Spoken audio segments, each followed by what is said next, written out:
US hegemony को counter करने के लिए, अमेरिकी वर्चस्व को काउंटर करने के लिए हम कुछ ऐसा कर सकते हैं कि रूस, इंडिया, चाइना की एक तिकड़ी बना सकते हैं। तीनों देश एक सहमति से आए कि चलो हम मिलकर के अमेरिका के खिलाफ कोई गठबंधन बनाते हैं। 1998 के बाद में 20 बार अब तक तीनों देशों के राष्ट्र अध्यक्ष अलग अलग स्तर पर मिल चुके हैं। या तो प्राइम मिनिस्टर लेवल पर मिल चुके हैं, विदेश मंत्री स्तर पर मिल चुके हैं, फाइनेंस मिनिस्टर लेवल पर मिल चुके हैं।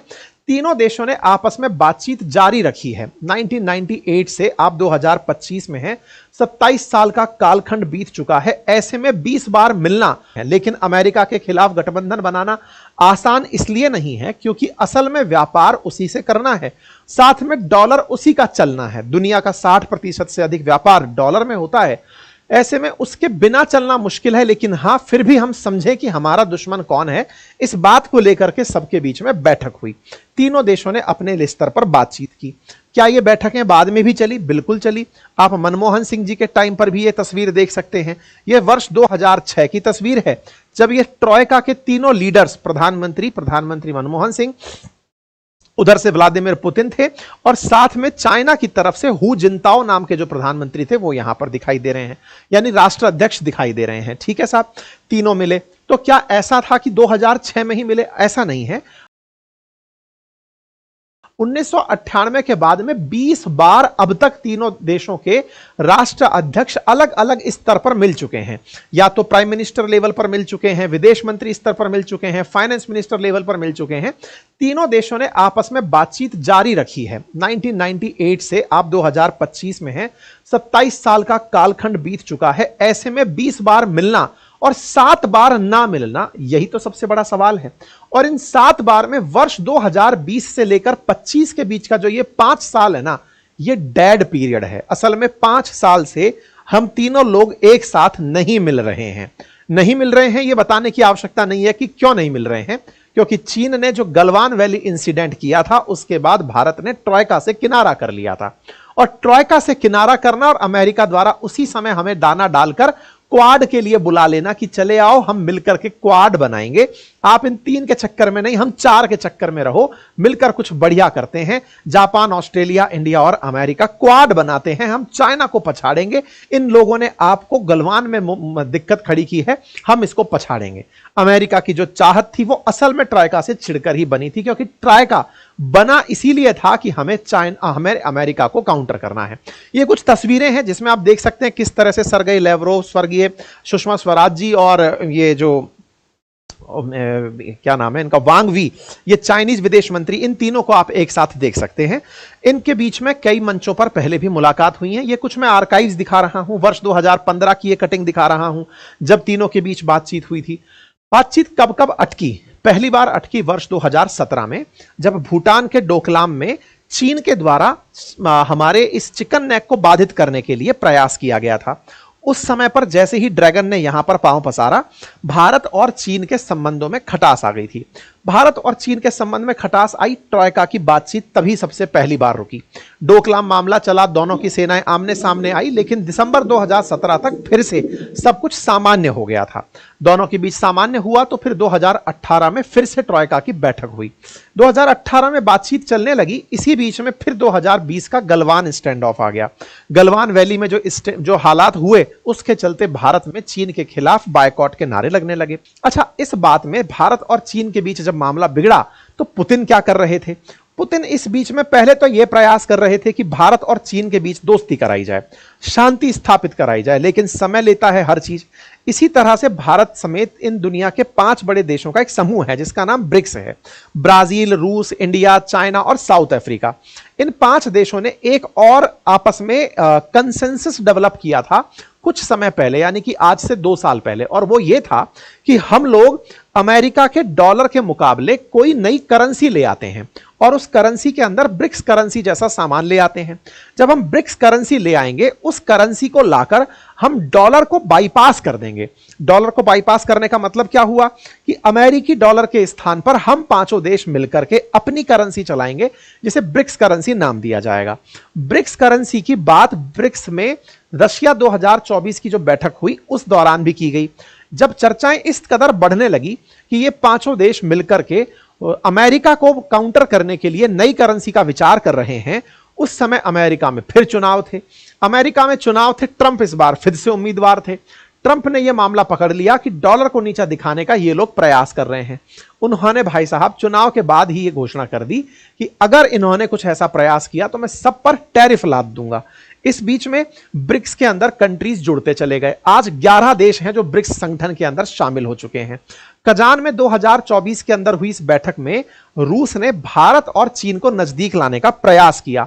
पुतिन के द्वारा इन दोनों को साथ लाने का प्रयास किया गया, जिसके चलते दोनों के बीच में हाथ मिल गया।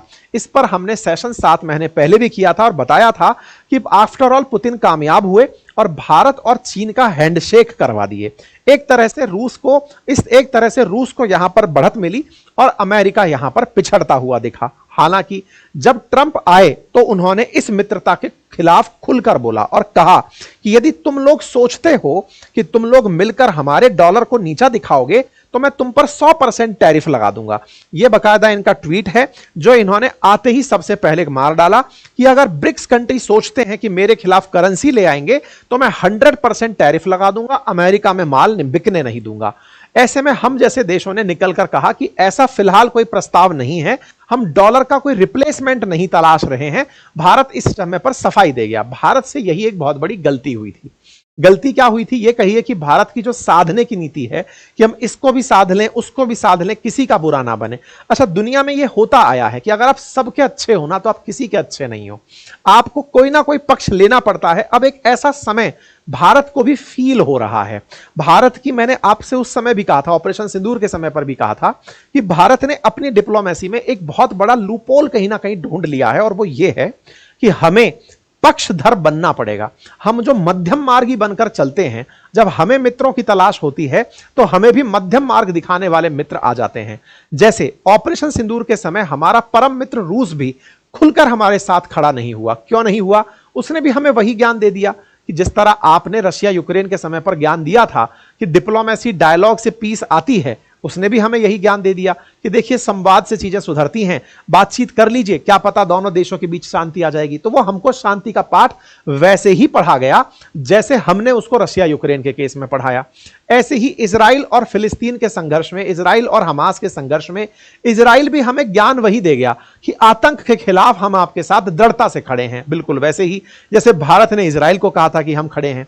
लेकिन तुर्की और अजरबैजान खुलकर पाकिस्तान के साथ आए क्योंकि पाकिस्तान ने अपने आप को पहले ही पक्षों में डाल रखा है। हां, पैसे वाला देख करके वो भले ही पिघल जाए कि अमेरिका के साथ जाना है कि चीन के साथ, लेकिन वैसे उसने अपने स्पष्ट तरीके बना रखे हैं कि इन देशों के साथ रहना है, इनके खिलाफ रहना है। खुल के बोलता है कि मैं इजराइल के खिलाफ हूं, खुल के बोलता है कि मैं फिलिस्तीन के साथ हूं। इसका मतलब पाकिस्तान तुलनात्मक रूप से ज्यादा अच्छा स्टैंड लेता हुआ इन दिनों दिखाई दिया। वहीं भारत ने सबको साधने के चलते किसी को भी अपने साथ नहीं पाया, या कहिए सबसे सांत्वना पुरस्कार पाया कि वेल डन बेटे, बहुत अच्छा किया, लेकिन आपके साथ आपके जीतने के जश्न को साझा करने कोई नहीं खड़ा हुआ। ठीक है, ऐसे में भारत ने इस समय जब यह कहा कि ब्रिक्स करेंसी के समय पर नहीं सर हमारा कुछ भी ऐसा प्लान नहीं है, उसी समय पर ट्रंप को समझ में आ गया कि इनकी दूखती नस है टैरिफ। तो ट्रंप ने हमें टारगेट करना शुरू किया, टैरिफ किंग कहकर पुकारना शुरू किया कि बेटा अब एक डर गया। अच्छा, भय की एक बहुत बड़ी नियति है, भय की एक नेचर होती है, जो जितना डरता है उसको उतना डराया जाता है, जिसके अंदर जितना भय प्रवेश कर चुका है उसको उतना ही बड़ा किया जा सकता है। अमेरिका को यह समझ में आ गया था कि इंडिया टैरिफ किंग नाम से चिढ़ गया है, इसे लग रहा है कि पता नहीं अमेरिका हम पर कितना टैरिफ लगा देगा।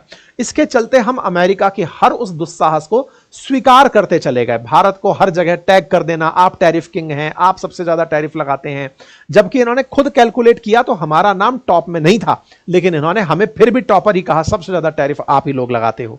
खैर, ऐसे में भारत और चीन की नजदीकियां अमेरिका में आए ट्रंप के कारण बढ़ना शुरू होने ही वाली थी। भारत ने फिर एक गलती कर दी, और वो क्या था? चीन ने इस बीच में हमारे साथ हैंडशेक करने का प्रस्ताव दिया कि देखो साहब, मैं आपके साथ बातचीत कर सकता हूं, अमेरिका के ट्रंप के टैरिफ को हम लोग न्यूट्रलाइज कर सकते हैं। भारत लेकिन उस समय पाकिस्तान को लेकर गुस्सा था कि तुम बेटा बड़े मौका परस्त हो, अब तुम्हारी हालत खराब हुई है तो तुम हमारा साथ चाहते हो, पाकिस्तान के मामले में तुम कुछ नहीं बोलते हो। तो हमने चीन को फिर से आंख दिखा दी कि नहीं, हम नहीं सुनेंगे तुम्हारी। ऐसे में कुल मिलाकर अमेरिका हम पर टैरिफ घोषणा करने में कामयाब हुआ, और चीन का ऑफर हमारे पास होते हुए भी हमने उसको स्वीकार नहीं किया। कुल मिलाकर परिणाम यह निकला कि यूएस का टैरिफ दुनिया में कहर बन के पनपा और इस बीच में चीन ने अपने पड़ोस में, भारत के पड़ोस में जो देश थे उनको टटोल लिया, चाहे मोहम्मद यूनुस हो या पाकिस्तान हो, उनके साथ उसने डील कर ली। कुल मिलाकर चीन ने भारत के दुश्मनों को, हालांकि उनके पास कोई कैलिबर नहीं है, फिर भी उन्हें दाना डालकर अपने पक्ष में करने का काम कर लिया। रूस बैठा बैठा ये सब चीजें देख रहा था कि भारत जैसा इतना बड़ा बाजार, दुनिया की चौथी अर्थव्यवस्था बनने को तैयार, परचेजिंग पावर पैरिटी में दुनिया का तीसरा सबसे बड़ा देश, अब ये इस तरह से अगर संघर्षरत रहेगा तो सही नहीं है। इस समय रूस फिर से हमें एक तरह से बड़े भाई की तरह पाथ बियरर बनकर खड़ा है, साथ में खड़ा है और कह रहा है कि देखो भाई, फिर से एकजुट हो जाओ, जो आपने पहले प्रयास किए थे उनको वापस से शुरू करो, ट्राइका वापस से बनाते हैं, मिलकर के कुछ करते हैं। ऐसी स्थिति में रूस ने अभी जो यूक्रेन डिप्लोमेटिक जो रिबैलेंसिंग का काम चल रहा था उसे देख करके यह समझ लिया कि ट्रंप के हाथ में कुछ नहीं है, हमें सबको मिलकर के एकजुट होना पड़ेगा, और पुतिन ने उसके नजारे दिखाने शुरू कर दिए। क्योंकि पुतिन ये जानते हैं कि जो डराने वाला है अगर उसे एक बार धमका दिया जाए ढंग से तो वो पीछे हट जाता है, और ट्रंप के साथ हुआ भी ऐसा। पहले चीन ने धमकाया कि हम तुम्हारे टैरिफ से डरने वाले नहीं हैं, ट्रंप पीछे सरक गए और सरक करके चीन को वापस से न्यूट्रलाइज कर दिए। इसी तरह से पुतिन ने धमकाया तो ट्रंप उन्हीं को भला बुरा कहने लगे, लेकिन कुछ बिगाड़ नहीं पाए। तो इन दोनों ने ट्रंप का डर जो है ना वो दुनिया से निकालने का काम किया। जब दुनिया से निकालने का काम किया तभी दुनिया की नजर में ये लोग लीडर बनकर दिखाई दिए। और हम जैसे जो देश हैं, जो दुनिया में बड़ी इकोनॉमी होते हुए भी, रूस से बड़ी इकोनॉमी होकर के भी हमें लीडरशिप किसी और की अब चाहिए हो रही है, तो रूस ने हमें समझाया है कि भाई सुनो, तीनों लोग मिलते हैं और इसके लफड़े में मत फंसो, वापस से मिलते हैं, ट्रेड के लिए कुछ ना कुछ विकल्प निकाल ही लेंगे, तीनों एक साथ रहेंगे, एकजुट रहेंगे, तो फिर कोई हमारी लड़ाई का फायदा नहीं उठाएगा। बिल्कुल वैसे ही है कि अगर भारत और चीन वाकई में कभी विचार करके देखिए, अगर ये दोनों देश एक हो जाते हैं, हालांकि ये दोनों बहुत ही मुश्किल से संभव होगा क्योंकि फिर तो दुनिया की तमाम ताकतें जुट जाएंगी इन दोनों को संघर्ष कराने के लिए, लेकिन अगर एक बार ये दोनों देश एक हो जाते हैं तो ये बेचारे समुंदर ढूंढ ढूंढ करके, बांग्लादेश बंगाल की खाड़ी में डुबकी लगा लेगा तो पाकिस्तान अरब सागर में डुबकी लगा लेगा, और अमेरिका तो पैसिफिक ओशन की तरफ झांकेगा तक नहीं कि देखना ही नहीं है ये लोग तो गलत काम कर दिए हैं। मतलब इस तरह की स्थितियां बन जाएंगी। मतलब भारत और चीन का झगड़ना दुनिया में बहुत से देशों के हित में है। इसी बीच में एक न्यूज इस समय पर ट्रेंड कर रही है, और खबर यह है, फेक खबर है हालांकि ये, कि रूस ने पाकिस्तान के साथ डील कर ली है। ऐसी न्यूज को स्पुतनिक ने ही अपनी तरफ से फैक्ट चेक करके कहा है कि ये फर्जी खबर है। तो आपके पास भी अगर ये खबर आई हो तो इससे प्रभावित आप ना हो, ये एडिशनल है। बाकी आप इस विषय पर क्या सोचते हैं, अपनी राय कमेंट बॉक्स में जरूर बताएं। क्या वाकई में भारत को चीन के साथ सोचना चाहिए कि हम इसके साथ आगे बढ़ें, और अमेरिका का जो राग फैला हुआ है क्योंकि वो सगा किसी का नहीं है, ऐसे में क्या ट्राइका का भविष्य है? क्या तीनों देशों को मिलकर के वाकई में एकजुट होना चाहिए? क्या भारत को अपनी डिप्लोमेसी पर विचार करने की आवश्यकता है? तमाम बातें आप विचार करके कमेंट बॉक्स में अवश्य लिखिएगा सेशन पूरा होने के बाद में।